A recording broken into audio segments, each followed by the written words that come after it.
आज हम बनाएंगे सूजी के नमक पारे। एकदम खस्ता, कुरकुरा, बहुत ही ज़्यादा टेस्टी। और इसको आप लंबे समय तक 2 महीने तक भी रख के खा सकते हैं। और इसको बड़े हो या छोटे सबको पसंद आने वाले हैं। दोस्तों, अगर वीडियो अच्छी लगे वीडियो को लाइक कर दीजिए और चैनल को सब्सक्राइब भी कर दीजिए और नोटिफिकेशन बेल आइकॉन को भी ऑन कर दीजिए ताकि मैं जब भी वीडियो अपलोड करूं आपके पास नोटिफिकेशन पहुंच जाए। तो चलिए फटाफट से रेसिपी बनाना शुरू करते हैं। तो मैंने यहाँ पे सूजी लिया हुआ है, ये पूरा बारीक वाला सूजी है। अगर आपके पास ना यहाँ पे मोटा सूजी हो ना तो उसको यहाँ पे पीस के यूज़ करिए। तो ये वाली ना सूजी बहुत ही ज़्यादा बारीक है, जो इडली में भी यूज़ करते हैं ना, सेम वही वाला सूजी। तो ये बहुत ही ज़्यादा हमारा पतला वाला है। तो मैंने यहाँ पे 3 कप ले लिया है सूजी। तो मैंने यहाँ पे ना थोड़ा सा ज़्यादा बनाऊँगी, मुझे इसको स्टोर करके भी रखना है। तो यहाँ पे मैंने सूजी ले लिया है, इसमें डालेंगे थोड़ी सी मसाले। तो इसमें डाल देंगे साबुत जीरा 1 टीस्पून और यहाँ पे डाल देंगे थोड़ी सी अजवाइन। तो इसमें अजवाइन को थोड़ा सा क्रश करके डालेंगे और यहाँ पे डाल देंगे थोड़ी सी कस्तूरी मेथी और यहाँ पे टेस्ट के अकॉर्डिंग सॉल्ट डाल देंगे। तो यहाँ पे कस्तूरी मेथी को ना मैंने यहाँ पे थोड़ा सा गरम कर दिया है और यहाँ पे उसको हाथ में ही थोड़ा सा मिक्स करके डालेंगे ताकि थोड़ा सा यहाँ पे पाउडर जैसा हो जाए। तो यहाँ पे अगर आपको कम बनाना हो तो यहाँ पे आप 1 कप भी सूजी ले सकते हैं और थोड़ा सा ज़्यादा बनाना हो तो 2 कप भी ले सकते हैं। मैं यहाँ पे डाल दूँगी 3 टीस्पून यहाँ पे घी। तो ये घी डालना ज़रूरी है। तो यहाँ पे घी का अच्छा फ्लेवर आता है। अगर आप चाहो तो यहाँ पे डाल सकते हैं ऑयल, बट ऑयल डालने से ना इतना अच्छा टेस्ट नहीं आएगा। तो यहाँ पे घी डाल के इसको अच्छे से यहाँ पे हम मिक्स कर देंगे ताकि पूरा घी सूजी के साथ मिक्स हो जाए और सूजी में घी का थोड़ा सा यहाँ पे फ्लेवर आ जाए। यहाँ पे भी हम डालेंगे गरम पानी, मतलब ये थोड़ा सा ही गुनगुना है। और यहाँ पे इसको डाल के हम अच्छे से उसका डो बनाएंगे। तो ये वाला सूजी है ना, तो यहाँ पे जल्दी से डो नहीं बनेगा। तो इसमें देखिए थोड़ा सा बाइंडिंग सा आ गया है और सूजी में ना थोड़ा सा ज़्यादा पानी लगता है। ये 1 कप पानी यहाँ पे मेरा पूरा ख़त्म हो गया। अभी इसमें थोड़ा सा बाइंडिंग लाने के लिए डालेंगे 1/2 कप यहाँ पे आटा और यहाँ पे अच्छे से उसको डो लगा देंगे। तो यहाँ पे देखिए मेरा ये डो हो चुका है। तो यहाँ पे देखिए साइड से थोड़ा सा फट रहा है ना, तो यहाँ पे जब सूजी फूल जाएगा ना अपने आप अच्छे से ये सेट हो जाएगा। तो यहाँ पे मैंने पहले उसको थोड़ा सा चिपचिपा बनाया था, फिर अपने आप ये डो के कंसिस्टेंसी में आ गया है। तो यहाँ पे उसको ढक के छोड़ देंगे 5 मिनट के लिए ताकि अच्छे से ये फूल जाए। ये सूजी में हम थोड़ा सा ज़्यादा पानी डाले थे ना, तो ये भी थोड़ा सा चिपचिपा है। तो यहाँ पे देखिए दोस्तों, सूजी थोड़ा सा इन पे फूल चुका है, थोड़ा सा यहाँ पे ये चिपचिपा अभी भी है। तो यहाँ पे मैं और 1/2 कप डालूँगी गेहूं का आटा ताकि अच्छे से ये हमारे पूरा डो के कंसिस्टेंसी में आ जाए। क्योंकि ना हम अगर खाली आटा से बनाएंगे ना तो थोड़ा सा टाइट डो चाहिए, और हम यहाँ पे सूजी का बना रहे हैं ना तो सूजी को थोड़ा सा हमें चिपचिपा हमें बनाना है। जब हम यहाँ पे आटा डालेंगे ना तो ये परफेक्ट कंसिस्टेंसी में आ जाएगा, ना ही ज़्यादा चिपचिपा लगेगा ना ही ज़्यादा यहाँ पे टाइट। तो यहाँ पे देखिए ये बिल्कुल भी अभी नहीं फट रहा है, परफेक्ट है हमारा ये डो। तो यहाँ पे हम इसको डिवाइड कर देंगे। तो मैंने यहाँ पे उसको छोटे छोटे बॉल्स में मैंने उसको डिवाइड कर दिया है। तो यहाँ पे हम छोटे छोटे बॉल्स बनाएंगे, ज़्यादा बड़ा बनाने की बिल्कुल भी ज़रूरत नहीं है। तो टोटल मेरा यहाँ पे 6 बॉल्स बन चुके हैं। तो यहाँ पे एक लेंगे, उसको ना अच्छे से यहाँ पे बेल देंगे और यहाँ पे थोड़ा सा आटा डालेंगे और यहाँ पे देखिए बिल्कुल भी नहीं फट रहा है ना ही चिपचिपा हो रहा है।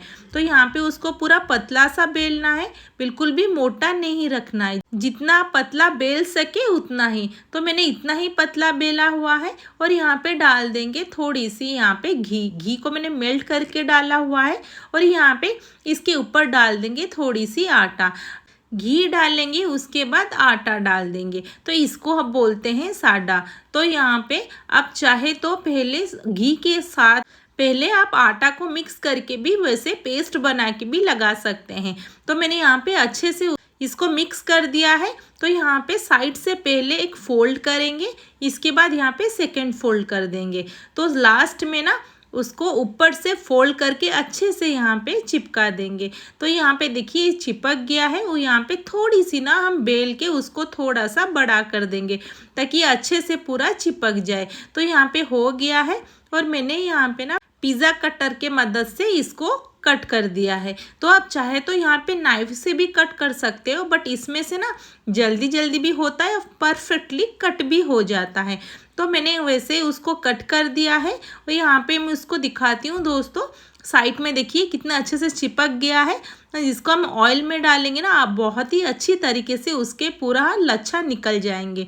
यहाँ पे उसको प्लेट में ट्रांसफ़र कर देंगे। तो और यहाँ पे ना इसको थोड़ा सा ना अलग अलग करके रखेंगे ताकि एक दूसरे से ना चिपके। तो मेरा यहाँ पे हो गया है सारा।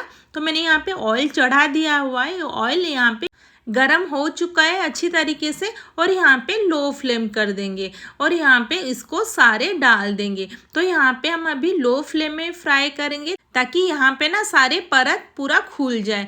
तो यहाँ पे देखिए अपने आप ये ऊपर उठ के आ जा रहा है। तभी हम क्या करेंगे ना, उसको थोड़ा सा मीडियम फ्लेम में करेंगे। तो यहाँ पे उसको लो टू मीडियम फ्लेम में ही फ्राई करेंगे। तो मैंने यहाँ पे सारे डाल दिया हुआ है। कढ़ाई में जितना आए उतना ही हमें यहाँ पे डालना है। तो देखिए अपने आप ये उड़ जा रहा है ऊपर। तो मैंने बिल्कुल भी स्पैचुला का यूज़ यहाँ पे नहीं किया हुआ है, बस थोड़ा सा ही कढ़ाई को अभी तक मैंने हिलाया हुआ है। तो यहाँ पे देखिए अपने आप सारे यहाँ पे उसके परत ना खुलते ही जा रहे हैं। तो यहाँ पे बिल्कुल भी हाई फ्लेम नहीं करेंगे, इसी में ही ये पूरा अच्छे से कुक भी हो जाएगा और सारी उसके परत खुलते ही जाएंगे और यहाँ पे ये पूरा कुरकुरा भी हो जाएगा। अगर यहाँ पे हम हाई फ्लेम करेंगे ना तो यहाँ पे उसके परत बिल्कुल भी नहीं खुलेंगे और यहाँ पे बिल्कुल भी कुरकुरा भी नहीं बनेंगे। तो यहाँ पे लो फ्लेम करेंगे ना तो कुरकुरा भी बनेगा, खस्ता भी बनेगा और सारे इसके परत पूरा खुल भी जाएंगे। तो यहाँ पे देखिए ये हो चुका है। उसको और थोड़ा सा उसका कलर हम चेंज करेंगे। तो यहाँ पे उसको हिलाते जाएंगे, तो ज़्यादा भी नहीं हिलाएंगे। तो मैंने यहाँ पे तुरंत स्पैचुला का यूज़ नहीं किया है। तो मेरा यहाँ पे देखिए सारे परत यहाँ पे पूरा खुलते ही जा रहे हैं।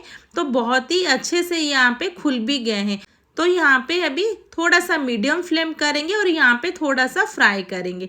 तो यहाँ पे बस ये हो गया है। अभी यहाँ पे उसको निकाल देंगे, नहीं तो ना अभी भी उसका कुकिंग प्रोसेस चल रहा है। तो निकालने के बाद भी ना ये बहुत ही गर्म रहेगा, तो तभी भी उसका कुकिंग प्रोसेस चलता रहेगा। तो यहाँ पे उसको निकाल देंगे और ज़्यादा यहाँ पे फ्राई बिल्कुल भी नहीं करेंगे। तो यहाँ पे हमारा परफेक्ट हो चुका है। तो यहाँ पे सारे इसको निकाल देंगे। तो देखिए बहुत ही अच्छी तरीके से फ्राई भी हो चुका है और ज़्यादा टाइम नहीं लगा, बस 3 से 4 मिनट के अंदर ना ये बहुत ही अच्छी तरीके से हमारा खस्ता भी बन गया, पूरा कुरकुरा बना हुआ है और सारी इसके लेयर पूरा खुल भी गए हैं। तो मैंने यहाँ पे देखिए सेकंड बैच भी डाल दिया है और इसको भी हम वही प्रोसेस में पूरा फ्राई कर देंगे। तो मेरा यहाँ पे लो फ्लेम है दोस्तों। देखिए सारे परत अपने आप ये खुलते ही जा रहे हैं। तो यहाँ पे देखिए ये भी हो चुका है। तो इसको भी हम यहाँ पे निकाल देंगे, तो ज़्यादा टाइम बिल्कुल भी नहीं लगेगा। तो यहाँ पे सारे हमारे पूरा बनके तैयार हो गया। तो देखिए हमारा कितना ये कुरकुरा बनके तैयार हुआ है, बहुत ही ज़्यादा खस्ता भी बना है। तो दोस्तों एक बार ज़रूर ट्राई करें। तो देखिए कितना ज़्यादा हमारे ये कुरकुरा बन के तैयार हुआ है, बहुत ही ज़्यादा हमारे खस्ता भी बना हुआ है। देखिए कितने सारे इसमें पूरा लेयर खुल गए हैं और यहाँ पे देखिए कितना कुरकुरा बना हुआ है और बहुत ही ज़्यादा ये खस्ता भी बना हुआ है। तो इसको हम स्टोर करके भी रख सकते हैं। तो ज़रूर एक बार ट्राई करें। तो फिर मिलते हैं नेक्स्ट वीडियो में।